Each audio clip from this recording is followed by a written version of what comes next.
বাগানবিলাস বা বগনবিলিয়া, বাগানবিলাস বা বগনবিলিয়া বা অনেকে কাগজ ফুল হিসেবেই জেনে থাকে। তো আমার পিছনে যে গাছটি দেখছেন এটি বগনবিলিয়া বা বাগানবিলাস বা কাগজ ফুল। বাগানবিলাস বা বগনবিলিয়া পছন্দ করে না এই রকমের মানুষ খুব কম। তবে এখানে যেটা দেখছেন এটা হচ্ছে গ্রাফটিং করা, অর্থাৎ 7টা রঙের ফুল আছে বাগানবিলাসটাতে। আপনি কাণ্ডটা দেখেন, কাণ্ডটা দেখলে বোঝা যাবে যেটা বেশ পুরনো গাছ, কিন্তু সায়ানের মাধ্যমে, গ্রাফটিংয়ের মাধ্যমে এই 7টি কালার বিদ্যমান হয়েছে। অর্থাৎ যখন ফুটে বা এখন তো ফুটে আছে, 7টা কালারের ফুল আছে। রেড আছে, ইয়েলো আছে, পিঙ্কিশ আছে এবং মিজেন্ডা কালার আছে।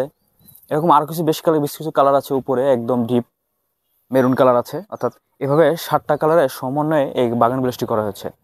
এখানে অসাধারণ একটা লুক আসে, এই গাছটি আরও বড় হবে, এটি চারদিকে ছড়িয়ে পড়বে, তখন এই 7টি রঙের ফুলের অসাধারণ একটা লুক থাকবে।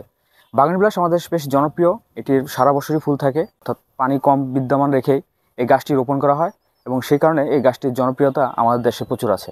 তবে এভাবে যদি গ্রাফটিং করে 7টা কালার সমন্বয় করে বাগানবিলাস রোপণ করা হয় তাহলে এটির লুক বা অসাধারণভাবেই ফুটে ওঠে।